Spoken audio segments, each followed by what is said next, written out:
Hello guys, hello Scorpio. Welcome dito sa aking channel Scorpio.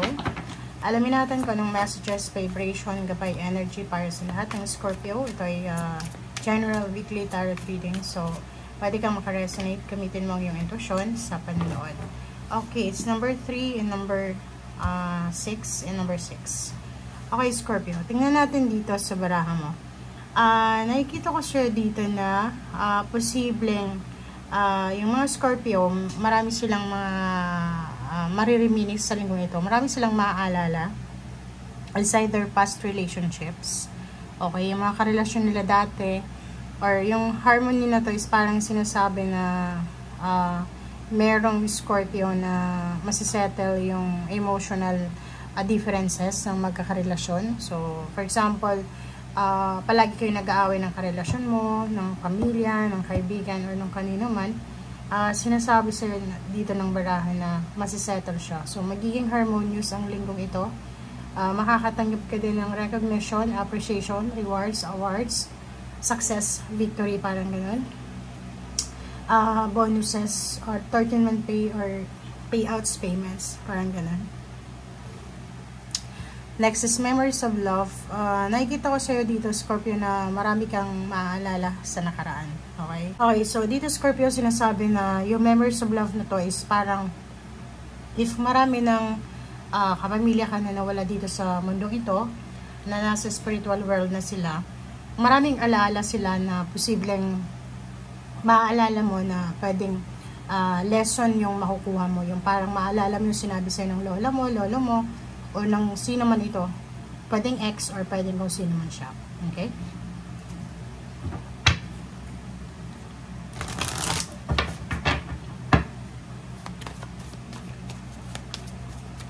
Okay. Okay, so financial health. Ganda na ito, Scorpio. And then friendship. Okay, so nakikita ko sa'yo dito na yung mga Scorpio ngayon, lalo ngayong taong ito ng 2025, maganda yung pasok ng relationship sa kanila kasi maraming mga connection. Pwedeng may mga bagong kaibigan na posibleng papasok sa buhay nila para maging tulay, financial advisor or financial friends, parang ganun. So, nakikita ko sa'yo dito na may makikilala ka na tao na pwedeng maging kaibigan mo or dati mo nang kakilala, magme-met kayo this week, and pwedeng makatulong sa'yo para kung gusto mo makapunta ng abroad, gusto mo makahanap ng company na pwedeng pagtrabahuan, gusto mong gawin kung ano yung mga dapat gawin. So, eto, sinasabi sa'yo dito ng financial health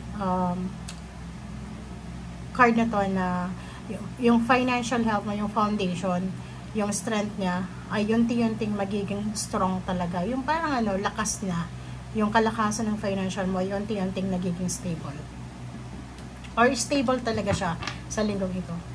May mga kaibigan, may mga connections ka na pwedeng maasahan mo in times of problems, lalo na sa pera. Or pwedeng may mga taong willing na tulungan ka. Okay.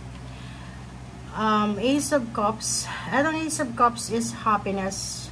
Aapaw yung cups mo sa linggong ito. So, sinasabi sir dito ng baraha na yung cups mo ay aapaw siya dahil sa sobrang kaligayahan. Kaligayahan sa puso. Pwedeng may mga ikakasal, pwedeng anniversaries, pwedeng may mga friendship, new connection, makakatanggap ka ng appreciation, recognition, awards, rewards, kung ano man.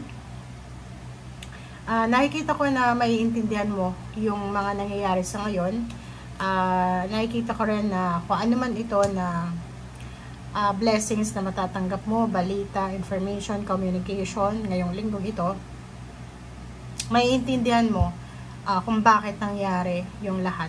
Okay? It's either past or present situation. Maiintindihan mo sa linggong ito na bakit kayo nangyari ito sa akin, bakit ibinigay ito sa akin ng Panginoon. Okay? 9 of Wands and 4 of Wands. Nakikita ko sir dito, Scorpio, na makakaramdam ka ng sobrang pagod. Okay? Mapapagod ka. Pwedeng mapagod ka sa trabaho, sa pakikipag-deal sa iyong relationship.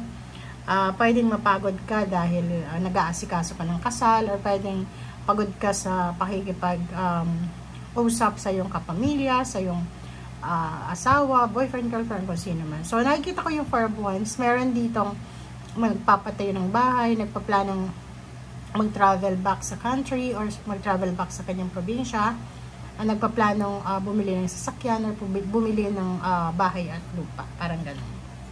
Okay, kaso lang, mag-iingat ka, Scorpio, kasi same with the Pisces. May energy sa linggong ito na medyo magulo. So, pwede kang makakuha ng kaaway, pwede kang makakuha ng tao na pwedeng makasagutan mo. So, konting pasensya, or talagang kailangan mo ng pasensya sa linggong ito.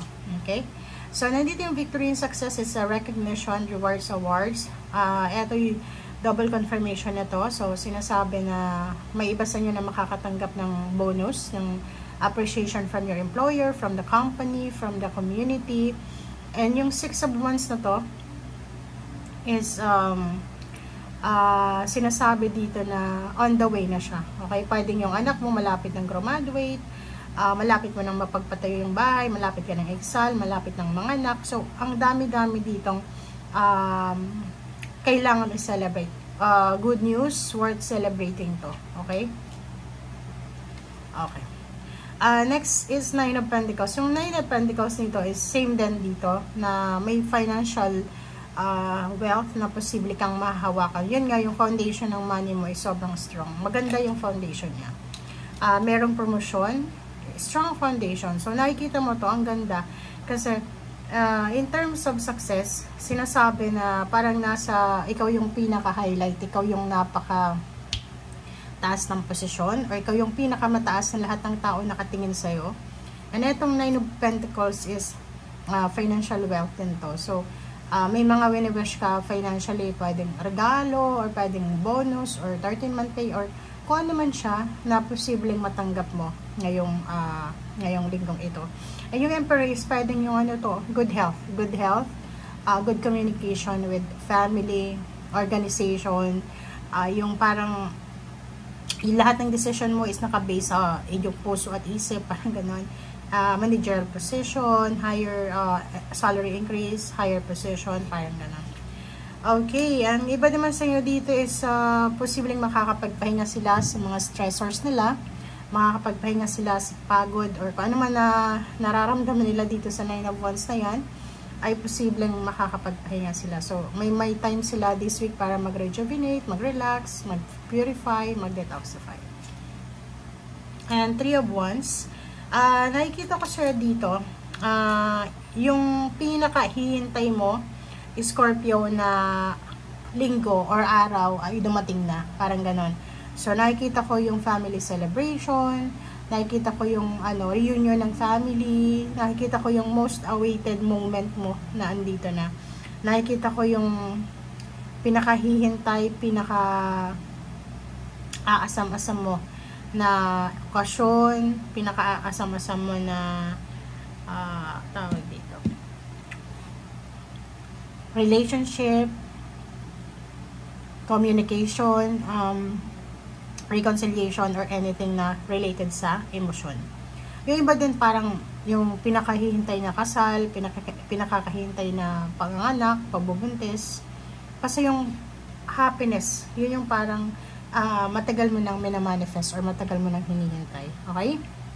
So, overall, nakikita ko sa'yo dito na mag-iingat ka pa rin kasi maraming maiinggit sa'yo dahil sa success na posibleng makuha mo. Tingnan mo dito, maraming balita, good news, victory and success, double confirmation, money, may mahawa kang pera, may mapopromote, may tataas yung posisyon, may time na siya, parang nakahinga na siya ng malalim, diba?